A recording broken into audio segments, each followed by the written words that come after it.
Hey, what up, everybody? So it's me, Precious Mary, and I'm here for my second installment of the Black Panther review, my Black Panther review. And this time we're going to be talking about T'Challa versus Killmonger. And I've been seeing a lot of videos and commentaries, and even people talking about T'Challa and Killmonger and sort of comparing them to Malcolm X and Martin Luther King. But I honestly believe that both T'Challa and Killmonger are far from MLK and Malcolm X, just for the simple fact that with T'Challa, people are comparing T'Challa to Malcolm to MLK. So MLK was all about bringing people together, was all about us working as one, and so on and so forth. T'Challa, he's more of an isolationist. He's before, and I'm talking about before his views began to change. He was all about Wakanda, all about Wakandians staying together, their interests, their culture, and everything being preserved. Then you have Killmonger. A lot of people comparing him to Malcolm X. Um, the methods that Killmonger did in order to accomplish his goal is far from what Malcolm X wanted to do.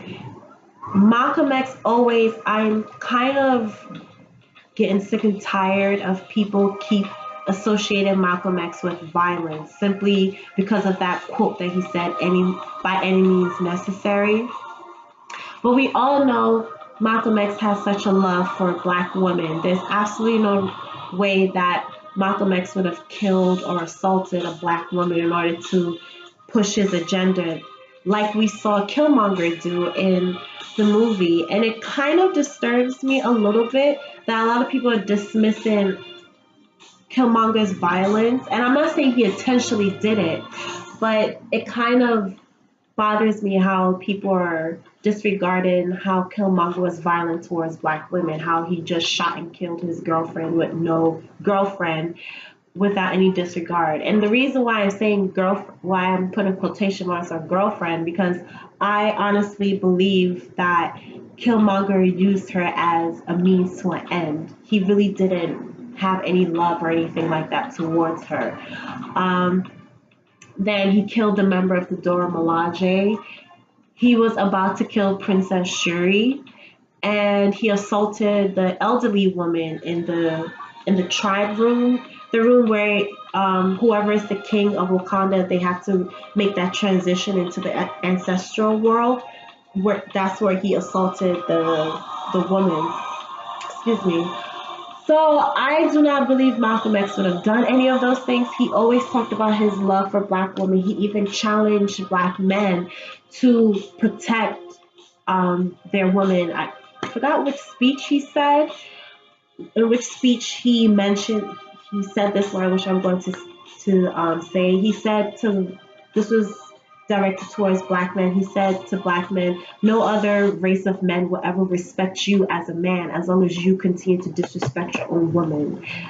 So Killmonger's methods does not correlate at all to Malcolm X. And like I said, it kind of annoys me that people keep associating Malcolm X with violence. He was not about violence. He was about self-defense. They're two different things. And I challenge people to read his autobiography. That's what I did back in 2012, and it sort of changed my perspective on who he is, because when I was little, we were just told Malcolm X is about violence. Okay, next. So I wanted to challenge that narrative that I was given ever since I was little. But yeah, so I wanted to get that out of the way. So who was right at the end, T'Challa or Killmonger? I think both. Let me get my thoughts. I think both could have, I think both were right and wrong in their own way. And when I say wrong, I mean in their methods. Um, let's first go to Killmonger. I think he's the easiest person that we can talk about. His heart was in the right place. His message was definitely in the right place, but his methods were so wrong. Um, of course, towards the end of the movie, we're seeing how Killmonger eventually became the people that he so hates, that he so despises. He did not think strategically and tactically about, if I just give vibranium to anybody and to any black person, he didn't think about, there's this saying, not all skin folk or kinfolk. He just wanted to give vibranium to any black person. But we all know that there are some, black people that are in the sunken place. And he did not think that through. And T'Challa was kind of saying that to Killmonger. We can't just give vibranium to everybody and anybody. We still have to have some sort of control over who we give our vibranium to. And all Killmonger was saying, no, we have to give it out. We have to help people, which is a good thing, but you can't just give vibranium to everything. To anybody.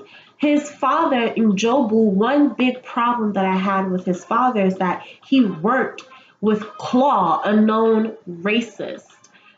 And I did not understand that. Njobu's heart was in the right place, but like I said, the same problem that Killmonger had, Njobu had poor planning. Because there's absolutely no way, if I was a princess of Wakanda and I was a spy and I was second in line, I'm not the queen or, anything like that of Wakanda. I'm the princess of Wakanda, and I become a spy and I go out of Wakanda and I see how blacks of the African diaspora are living. I am not going to ally myself with a person like Claw. Absolutely no way am I going to do that. And Njobu went so far to give classified information to Claw about Wakanda. I don't know if Claw somehow, some way, deceived Njobu, because we know that there are people like Claw who will pretend to be your friend, that will pretend to be your ally, and then boom, they double cross you. So maybe that's what Claw did, but I really can't see Claw doing that because he's very open with his racism. He's very open with how he thinks towards Black people, specifically towards Wakandians. So I just don't see how he would convert himself into his true intentions with Njobu. I think Njobu was just so desperate to get vibranium out of Wakanda that he was willing to ally himself with someone like Claw. And to me, that's poor planning. And Killmonger did the exact same thing. Although I think Killmonger always planned to kill Claw at the end. But as I said, the way that he planned to get vibranium out there, I think it wasn't tactfully done. I think he behaved like Cersei Lannister. If anybody watches Game of Thrones, in season 5, was it, Cersei Lannister, her hatred for the Tyrells clouded her mind so much that she militarized the faith, the people of the faith, the light of the faith, that faith group that the High Sparrow is part of. She militarized them, and she didn't foresee into the future how that would also backfire on her. And it's the same thing with Killmonger. He was so enamored with his hatred, he did not carefully plan out how he was able to get the vibranium out and who is truly deserving of vibranium. It's the same thing. He's like the male version of Cersei Lannister to me. In regards to his hatred and allowing his hatred to cloud his mind to the point that he does not plan tactfully for his agenda to come into fruition. that's how he's similar to Cersei. He's not similar to Cersei to everything, but just in that regard, in allowing his hatred to cloud his mind. Now, T'Challa, on the other hand, I just think T'Challa was just following tradition. Coming from someone like me, as I said, my family is from Nigeria. There's certain traditions that we follow, and I'm specifically Igbo. So there's certain Igbo traditions that are followed, and T'Challa did the same thing. And now he's being challenged not just through Killmonger, but even before Killmonger, there was one person that always challenged him to change his views, and that is Nakia, the woman that he loves. She always challenged him into thinking differently and sort of stepping outside of tradition. Before Killmonger, she was the one that said, we have the resources, we can help people who actually deserves our help. She wasn't all about giving vibranium to just any Black person. She wanted to give vibranium to Black people that actually needed it. As we saw when she was doing her mission in Nigeria. And I think the girls that she was hoping, I think that was a nod to the Boko Haram girls. That's what I'm thinking. And that was her premise.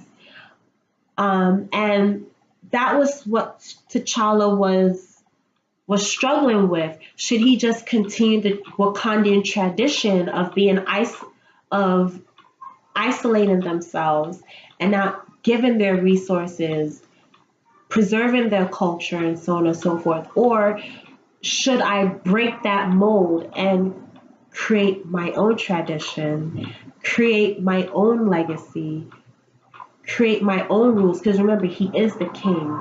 I don't want to bring this. I'm trying not to deviate, but there is a similarity. Remember in Coming to America when King Joffrey, yeah. Oh no, what's his name really? Joffrey? Oh, am I pronouncing it wrong? Joffer. James Earl Jones, the king of Zamunda. Remember at the very end, when they all got in the car, and of course Prince Akeem, he's sad because he's not allowed to marry Lisa, because Lisa, number one, she's not from Zamunda, and number two, she's not of royal blood, or she's not of high class. And the queen of Zamunda, Elion, I think that was her name.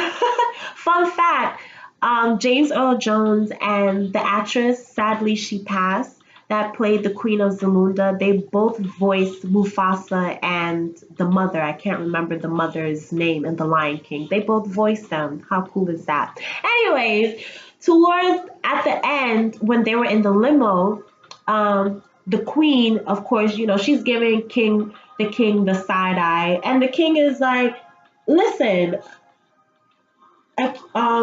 our son cannot marry that girl. It is the rule. It is the tradition. And the queen said, but I thought you were the king. And she just rolled her eyes and looked out the window. And basically what she's telling her husband is that you are the king. You have the power to change the tradition. You even have the power to create your own tradition. Here's your son. He loves this girl. Why are you preventing your son from marrying this girl? Because of tradition? You're the king. You have the power to change that.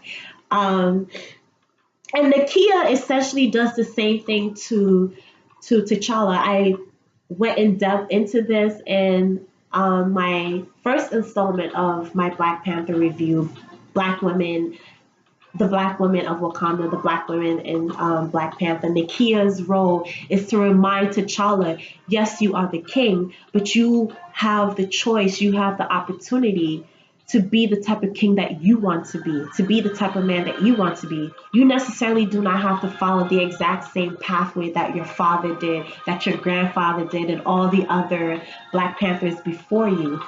You can change. You can create your own path. You can create your own destiny. And you can change Wakanda and bring it into greater heights, you know. So that is what T'Challa eventually did. And I think I read somewhere how Chadwick Boseman, the actor that plays Black Panther, said in a way T'Challa was the villain in this movie because in regards to helping other helping other people, specifically Africans within the African continent, and of course African Americans. Well, not just African Americans, but blacks within the African diaspora. Because he's such an isolationist and he wants to still rule in the same way, in a similar fashion that his father did. And like I said, I'll always bring this up. This is something that first generation African kids, such as myself, this is something that we constantly struggle with, like I said, either following the tradition or breaking from that tradition and creating our own tradition, creating our own identity, but still being respectful towards the culture that we have. Um, so that was what T'Challa was struggling throughout the movie. A lot of people said T'Challa was the least interesting character in the movie, and to a certain degree, I understand where they're coming from. But I honestly think I can understand T'Challa's struggle because I'm constantly going through that struggle as well, and I did see an evolution of T'Challa within the movie, just like everybody else did. Because in the end, he still did he still he considered what Killmonger wanted, and he also listened to Nakia, and now he's going forth with the plan. My concern is, I have to say this, when the world excuse me, I have to drink my water.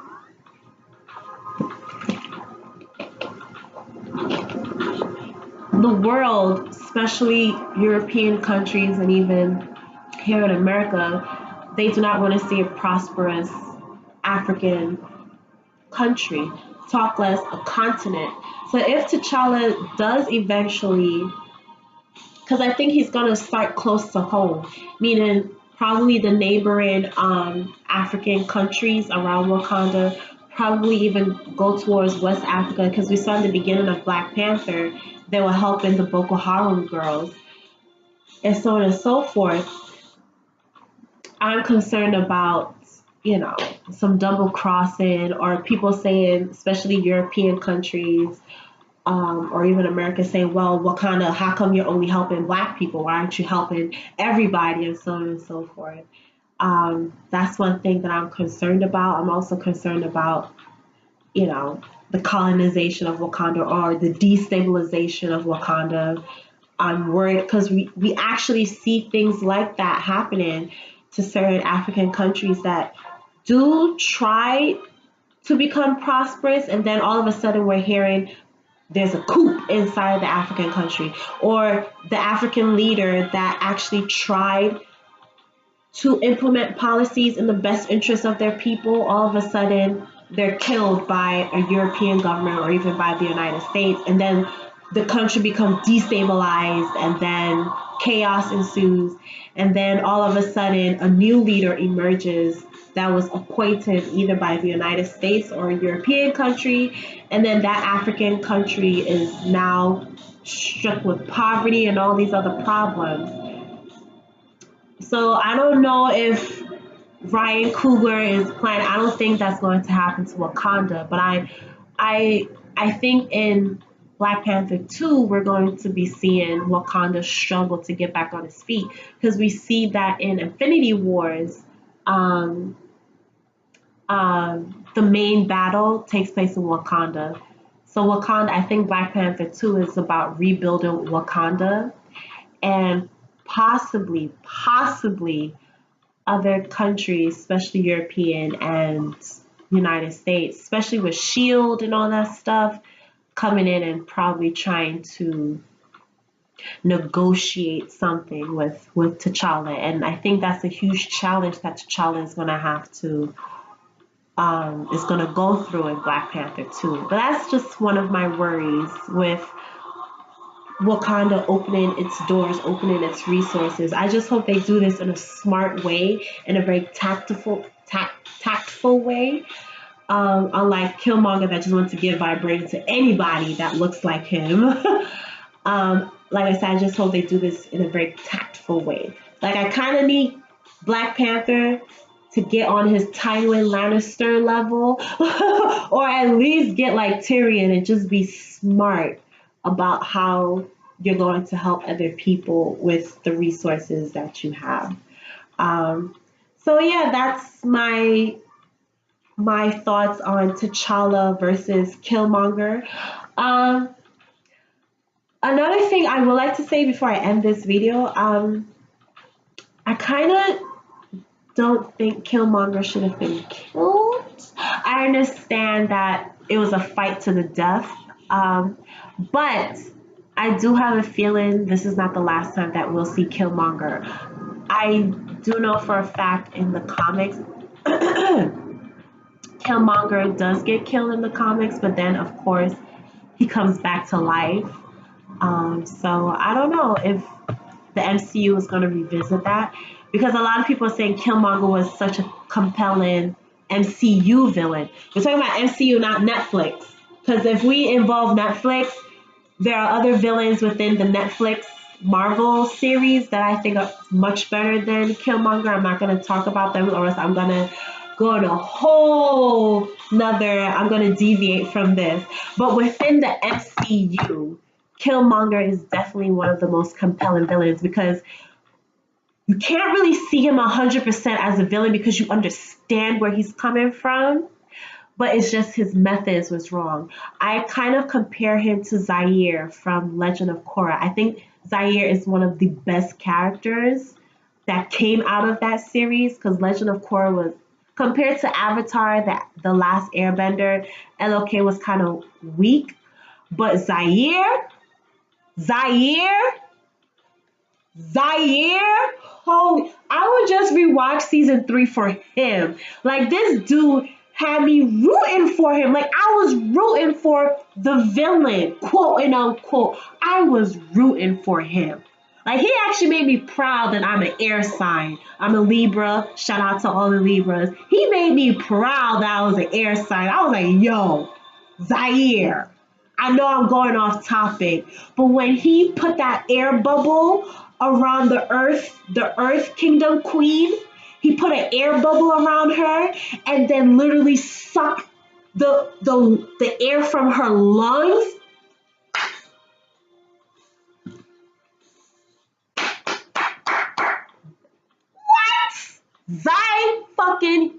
Zaire. Killmonger reminds me a lot of Zaire. And in season 4 of LOK, we actually see Korra going to Zaire for advice because she needed to get into the spirit world. And Zaire was actually able to help her. He was in prison. And I kind of felt as if Killmonger could have been T'Challa's Zaire. Because I think eventually T'Challa will face an opponent. I don't know who. And he will probably need someone like Killmonger to help him. So I don't know if we're going to see. I have a feeling this is not the last time we're going to see Killmonger. But yeah, that's my review of that. This is my second installment to my Black Panther review, T'Challa versus Killmonger. I'm still debating if I should do the third installment, the relationship of black men and black women in Wakanda. I don't think I should, because I think I touched a lot of that in my Black Women in Wakanda, Black Women and Black Panther video, which is my first one. Maybe I will, and I'll just touch on little points.